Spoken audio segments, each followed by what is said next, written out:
ملانے کی کیسے کوشش کرتے تھے۔ حضرت عثمان غنی رضی اللہ تعالیٰ عنہ نے فرمایا کہ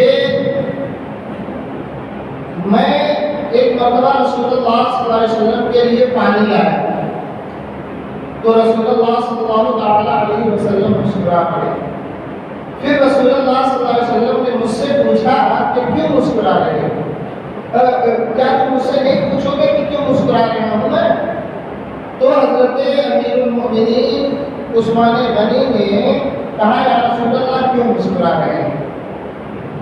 دیکھیے حضرت عثمان غنی نے مسکرایا کیوں؟ مسکرانے کی کیا وجہ تھی؟ پانی منگا ہے، کوئی وجہ نہیں تھی، صرف اتنی سی بات تھی کہ نبی نے پانی منگایا تھا اور نبی پانی منگانے کے بعد مسکرائے تھے، اس لیے امیر المؤمنین بھی پانی منگائے اور پانی منگانے کے بعد مسکرانے لگے۔ صرف اتنی سی بات کہ نبی نے اس موقع پہ مسکرایا تھا، میرے نبی صلی اللہ تعالیٰ علیہ وسلم کے دندان مبارک ظاہر ہوئے تھے، مسکرا رہے تھے، اس لیے میں بھی مسکرا رہا ہوں۔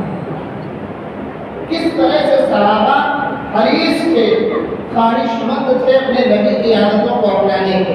پھر نبی کریم صلی اللہ تعالیٰ علیہ وسلم نے کہا میں اس لیے مسکرا رہا ہوں کہ جب بندہ وضو کا پانی لیتا ہے اور اس کے بعد اپنے چہرے کو دھوتا ہے تو رب قدیر اس کے گناہوں کو معاف فرما دیتا ہے۔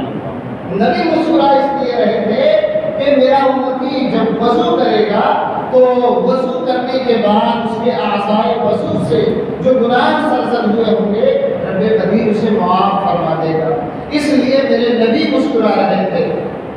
اور حضرت عثمان غنی اس لیے مسکرا رہے تھے کہ اس موقع پہ میرے رسول مسکرائے تھے۔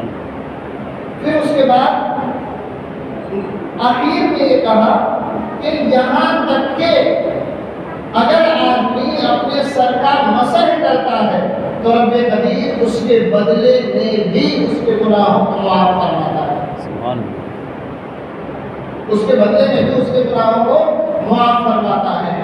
اللہ تبارک و تعالیٰ، آپ سوچئے کہ عبادت ہمارے اوپر لازم ہے، ضروری ہے، فرض ہے، اس کے لیے وضو شرط ہے۔ ہم وضو بناتے ہیں، اللہ گناہ معاف کرتا ہے۔ ہم اپنا چہرہ دھوتے ہیں، ہمارے چہرے کو بشاشت ملتی ہے، ہمارے چہرے سے میل کچیل دور ہوتا ہے، ہمیں ثواب ملتا ہے، ثواب عطا فرماتا ہے۔ ہم ہاتھ دھوتے ہیں، ٹھنڈک محسوس ہوتی ہے، تازگی آتی ہے، رب قدیر ثواب عطا فرماتا ہے۔ اور پھر جب ہم سب کچھ بھول کر رب کی بارگاہ میں کھڑے ہو جاتے ہیں، اس کے لیے ہم اپنی پیشانی کو جھکا دیتے ہیں، تو محدثین فرماتے ہیں کہ بندہ اللہ کے بالکل قریب ہو جاتا ہے۔ سجدے میں خود نبی کا ارشاد ہے اللہ سے سب سے زیادہ قریب بندہ اپنے سجدے میں ہوتا ہے۔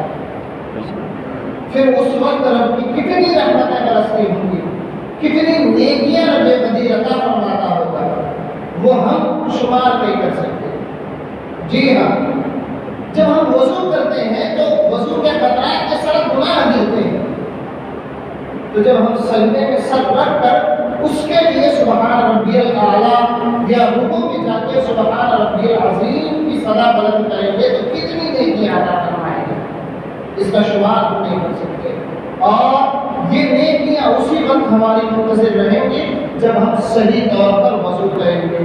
اس لیے ہمیں اور آپ کو وضو صحیح طور پر کرنا چاہیے، نبی اکرم مجسم صلی اللہ تعالیٰ علیہ وسلم کی سنتوں کے ساتھ وضو کرنا چاہیے تاکہ ہمارے گناہ اس سے دھلیں۔ ہم جب اپنے رب سے ملاقات کریں تو بالکل صاف اور ستھرے ہو کر ملاقات کریں۔ رب کریم